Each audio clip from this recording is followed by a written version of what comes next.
ത്തിന്റെ ഇടയിൽപ്പെട്ട് മനുഷ്യജീവൻ എത്രയോ ദിവസം കൊണ്ട് അവിടെ അവസാനിക്കുന്നത് എത്ര എന്നുള്ളതിന് കണക്കില്ല. സാധാരണ രീതിയിൽ ഒരു യുദ്ധത്തിനൊരു നിയമമുണ്ട്, യുദ്ധ നിയമം.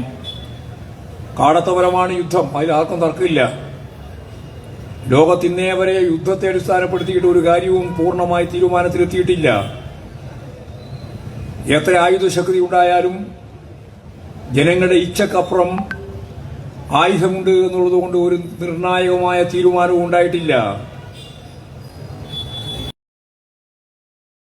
ആധുനിക സമൂഹത്തിൽ യുദ്ധം നടത്തി കീഴ്പ്പെടുത്തി ഒരു രാജ്യത്തെയും ഒരു ജനതയെയും പൂർണ്ണമായിട്ട് ഇല്ലായ്മ ചെയ്ത്, ഞാൻ നേരത്തെ ഉപയോഗിച്ച അതേ പദം, കാടത്തപരമായ രീതിയിൽ സാമ്രാജ്യത്വ പിൻബലത്തോടുകൂടി ഇസ്രയേൽ കൈകാര്യം ചെയ്തുകൊണ്ടിരിക്കുന്നു എന്ന് പറയുമ്പോൾ ഈ ലോകത്തെമ്പാടുമുള്ള മനുഷ്യർ ജനാധിപത്യപരമായ രീതിയിൽ കാര്യങ്ങൾ മുന്നോട്ടേക്ക് പോകണമെന്ന് ആഗ്രഹിക്കുന്നവർ അവരെല്ലാം പലസ്തീന്റെ ഒപ്പമാണ് ചേരുക.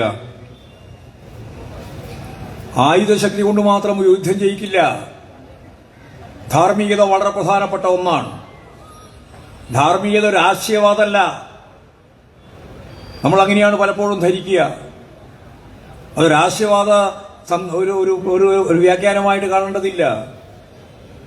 ലോകത്തിന്റെ മുമ്പിൽ ശരിയെന്ന് കാണുന്ന, ശരിയായ ദിശാബോധത്തോടുകൂടി മുന്നോട്ടേക്ക് പോകണമെന്ന് ആഗ്രഹിക്കുന്നവരുടെ ആശയങ്ങൾ കൃത്യമായിട്ട് പരിഗണിക്കാതെ സർവാധിപത്യപരമായ രീതിയിൽ സ്വാതന്ത്ര്യത്തിന്റെ ഭാഗമായാലും സാമ്രാജ്യത്വത്തിന്റെ ഭാഗമായാലും അത്തരം നിലപാടുകൾ സ്വീകരിച്ചുകൊണ്ട് രാജ്യത്തെ ജനതയെ, ഒരു ലോക ജനതയെ അടക്കി ഭരിക്കാനാവുമെന്ന് ധരിക്കുന്നത് തെറ്റായ പ്രവണതയാണ്, തെറ്റായ രീതിയാണ്.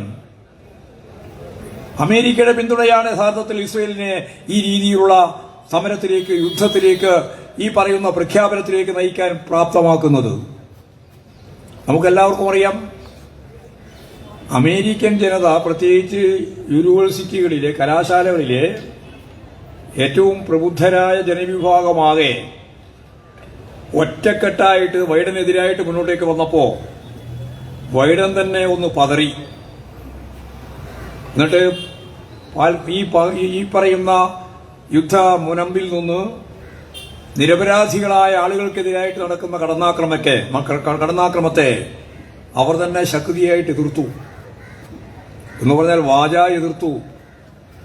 പക്ഷേ അതിന്റെ വർഗപരമായ നിലപാടുകൊണ്ട് അത് ഇന്നത്തെ പത്രത്തിൽ നിങ്ങളെല്ലാം വായിച്ചു കാണും. 100,000 കോടി യുദ്ധം ചെയ്യാനുള്ള ആയുധങ്ങൾക്ക് വേണ്ടി, ആയുധങ്ങളുമായി ബന്ധപ്പെട്ട് അവിടെ 100 കോടിയോളം ഉറുപ്പികയുടെ ആയുധങ്ങൾ പുറപ്പെട്ടിരിക്കുന്നു എന്നാണ്. അപ്പോൾ പിന്താങ്ങുന്നില്ല എന്നല്ല, പിന്താങ്ങിക്കൊണ്ടിരിക്കുകയാണ്. പക്ഷെ ഞാൻ നേരത്തെ പറഞ്ഞതുപോലെ ലോകത്തിന്റെ ബുദ്ധി കേന്ദ്രങ്ങളുടെ പ്രഭവ കേന്ദ്രം എന്ന് പറയുന്ന അമേരിക്കയിലെ യൂണിവേഴ്സിറ്റികളിൽ അവിടെയുള്ള വിദ്യാർത്ഥികൾ, യുവതികൾ, യുവാക്കൾ അതിശക്തിയായിട്ട് പ്രതിഷേധിച്ചപ്പോ മുമ്പത്തെ പോലെ പച്ചയായി ഇസ്രയേലിന്റെ ഒപ്പം ചേർന്ന് മുമ്പോട്ടേക്ക് പോകാനുള്ള മാനസിക പ്രയാസം കൃത്യമായിട്ട് അനുഭവിക്കുന്നത് നമ്മളെല്ലാം കാണുകയാണ്. എന്നാൽ പിന്തുണ നൽകുന്നതിൽ നിന്ന് പിന്നോട്ടേക്ക് പോകാൻ അവരില്ല. പിന്നോട്ടേക്ക് വരാൻ ഇസ്രയേലും തയ്യാറില്ല. പക്ഷം കുട്ടികളാണ്, സ്ത്രീകളാണ്. അതുകൊണ്ടാണ് പുതിയ തലമുറയെ ജനിപ്പിക്കാനുള്ള ശേഷിയുള്ള സ്ത്രീകളെ തന്നെ ഇല്ലാതാക്കാനാണ്. അപ്പോഴാണത് വംശഹത്യയാകുക. ആ വംശഹത്യയാണ് ഇപ്പോൾ നടന്നുകൊണ്ടിരിക്കുന്നത്. അവിടെ ആശുപത്രിക്ക് ബോംബിടുകയാണ്, അഭയാർത്ഥി ക്യാമ്പിന് ബോംബിടുകയാണ്, പലായനം ചെയ്തുകൊണ്ടിരിക്കുന്ന അഭയാർത്ഥികളുടെ നിരക്ക് ബോംബിടുകയാണ്. ഇതെല്ലാം യുദ്ധരീതിക്ക് വിരുദ്ധമാണ്. ആ യുദ്ധരീതിക്ക്, നിയമത്തിന് വിരുദ്ധമായ രീതിയിൽ കാര്യങ്ങൾ കൈകാര്യം ചെയ്തുകൊണ്ടിരിക്കുകയാണ്. റെഡ് ക്രോസിന്റെ ഭാഗമായിട്ട് പ്രവർത്തിക്കുന്നവരെ കൊന്നൊടുക്കുകയാണ്. യുഎൻഒവിന്റെ ഭാഗമായിട്ട് പ്രവർത്തിക്കുന്നവരെ കൊന്നൊടുക്കുകയാണ്. പറയാനുമില്ല, ഞങ്ങൾ തീരുമാനിക്കുന്നതാണ് നീതി. ഇന്ത്യ എല്ലാ കാലത്തും പാലസ്തീനു വേണ്ടി നിലകൊണ്ട, പാലസ്തീൻ രാഷ്ട്രം രൂപപ്പെട്ടപ്പോ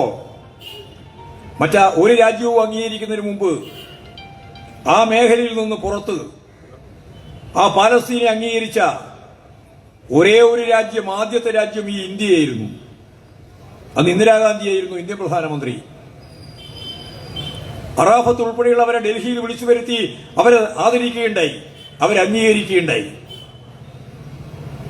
പൊരുതുന്ന ജനങ്ങളോട് ജനാധിപത്യപരമായ കൂറും ആഭിമുഖ്യവും അതിന്റെ ഭാഗമായിട്ട് ഐക്യദാർഢ്യവും പ്രകടിപ്പിച്ച ചേരിചേരാ രാഷ്ട്രങ്ങളുടെ ഏറ്റവും പ്രധാനപ്പെട്ട പങ്കുവഹിച്ച് മുമ്പോട്ടേക്ക് പോയ ഒരു ഭരണ സംവിധാനം ലോകത്തിന്റെ മുമ്പിൽ ഈ ഇന്ത്യയിൽ ഉണ്ടായിരുന്നു.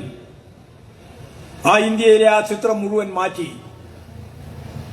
അമേരിക്കൻ സാമ്രാജ്യത്വത്തിന്റെ എല്ലാ തീരുമാനങ്ങൾക്കൊപ്പം, സാമ്രാജ്യത്വ സമീപനങ്ങൾക്കൊപ്പം ഇന്ത്യ ഇപ്പോഴും നിൽക്കാൻ തുടങ്ങി.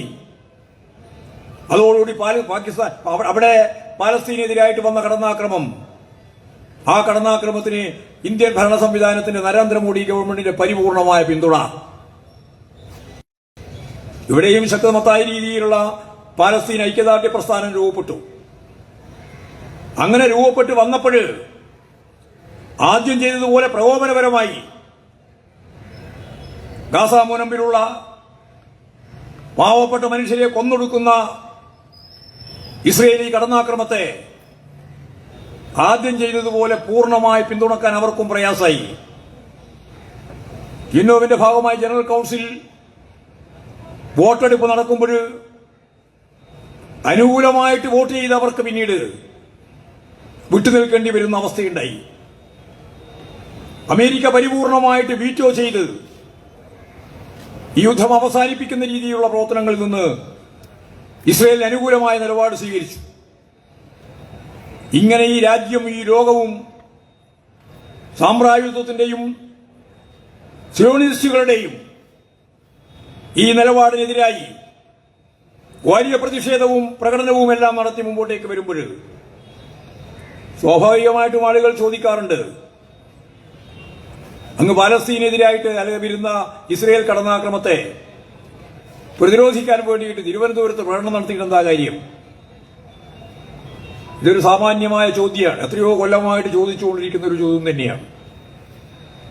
വിയറ്റ്നാമിനെതിരായി അമേരിക്കൻ സാമ്രാജ്യത്വം നടത്തിക്കൊണ്ടിരിക്കുന്ന യുദ്ധത്തിൽ അതിനെ പ്രതിഷേധിക്കാൻ വിയറ്റ്നാം ജനങ്ങളോട് ആഭിമുഖ്യം പ്രകടിപ്പിച്ച് വിയറ്റ്നാം ഐക്യദാർഢ്യ പ്രകടനം ലോകത്തെമ്പാടും നടക്കുമ്പോൾ അന്നും ചോദിച്ച ചോദ്യം ഇത് തന്നെയാണ്.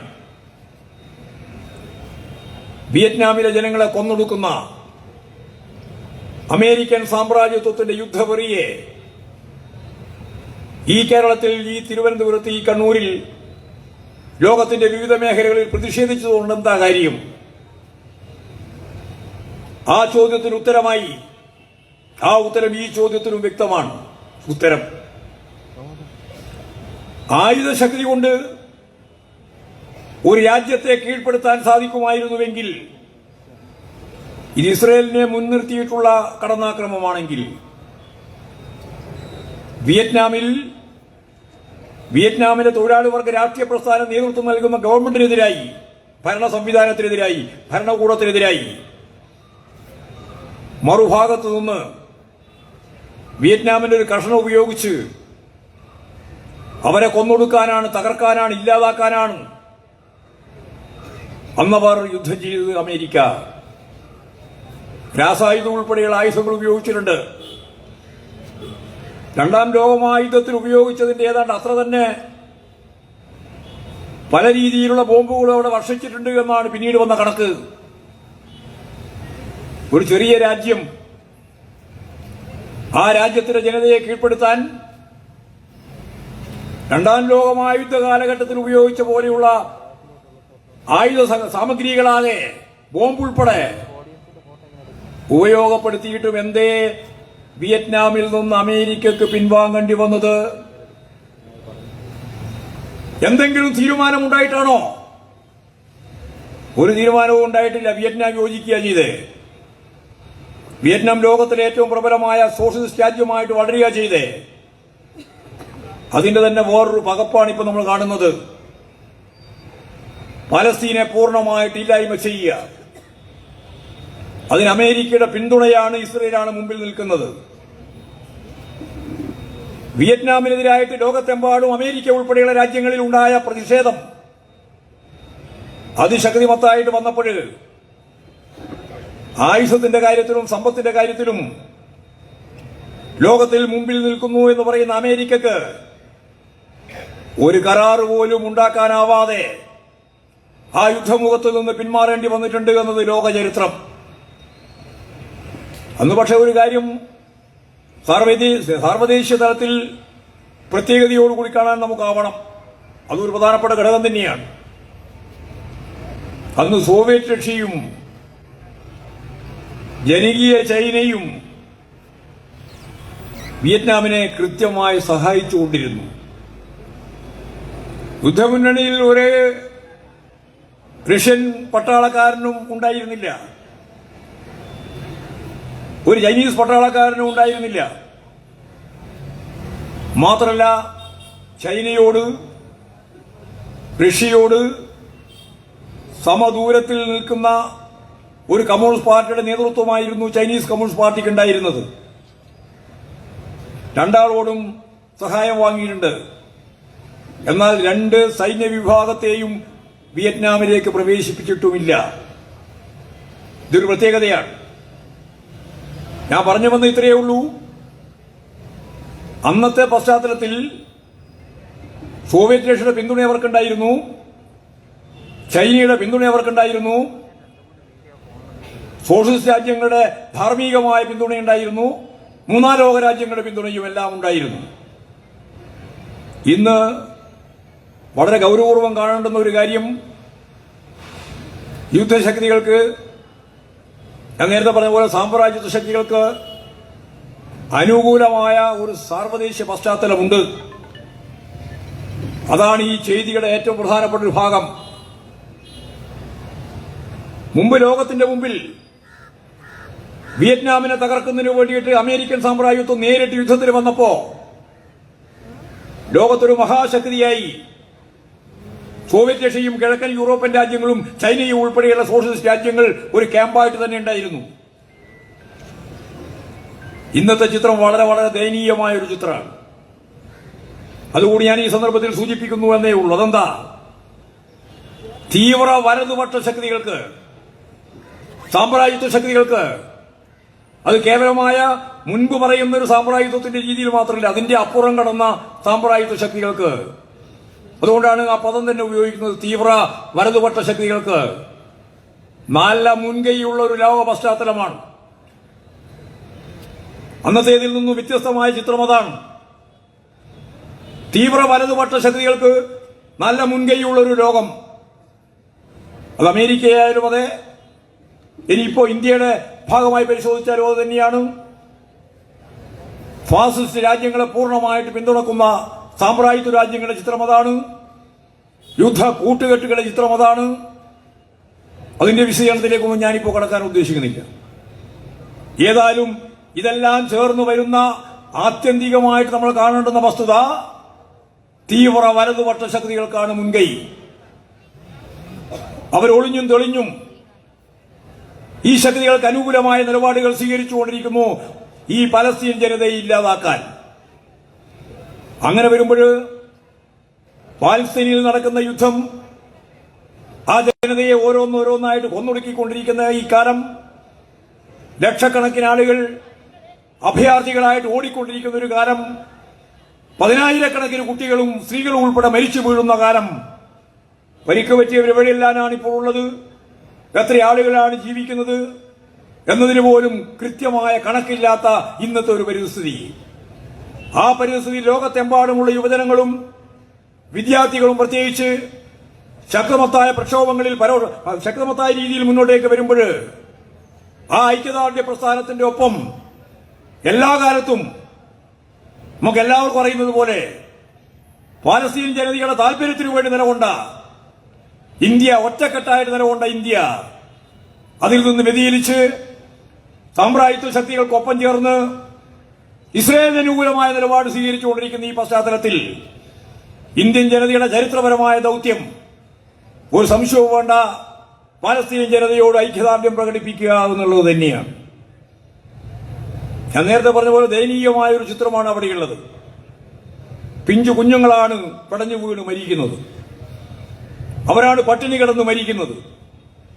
അവർക്ക് ഭക്ഷണം കൊടുക്കാനില്ല, അവർക്ക് മരുന്ന് കൊടുക്കാനില്ല, അവരെ ചികിത്സിപ്പിക്കാനുള്ള ആശുപത്രിയില്ല.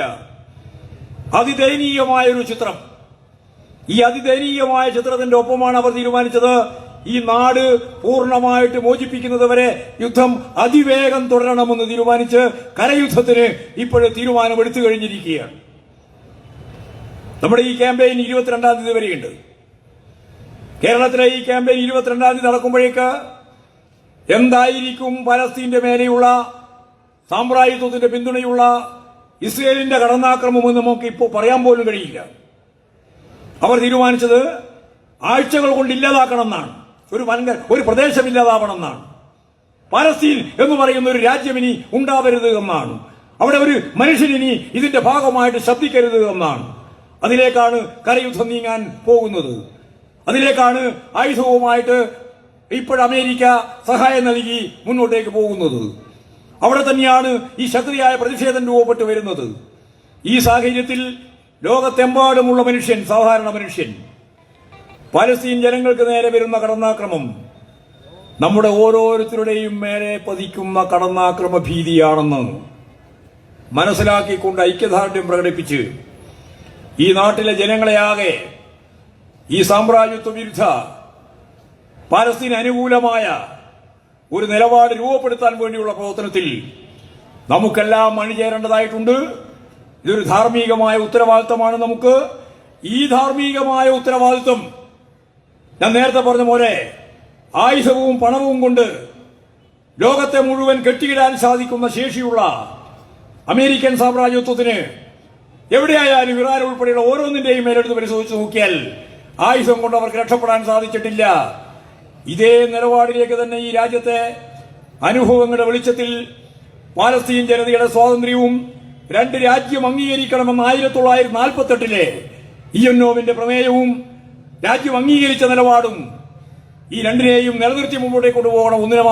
ഒന്നിനെ അവസാനിപ്പിക്കുക എന്ന നിലപാടിന് ഈ ലോകം മുഴുവൻ എതിരാണെന്ന് മനസ്സിലാക്കിയിട്ട് ഈ രാജ്യത്തിലെ ജനത ഒറ്റക്കെട്ടായി പാലസ്തീനെ നിലപാടുകളെ കൃത്യമായിട്ട് മനസ്സിലാക്കിക്കൊണ്ട് തന്നെ, തിരിച്ചറിഞ്ഞുകൊണ്ട് തന്നെ ആ ജനതയോട് ഐക്യദാർഢ്യം പ്രകടിപ്പിക്കാൻ രണ്ട് മേഖലയിലായിട്ട് വിഭജിക്കപ്പെട്ട ആ പ്രദേശത്തിന്റെ ഒരു മേഖല പൂർണ്ണമായി കൈയടക്കുന്ന ഈ ഫാസിസ്റ്റ് രീതിയെ, അതിനെ അങ്ങനെയേ പറയാൻ സാധിക്കുള്ളൂ.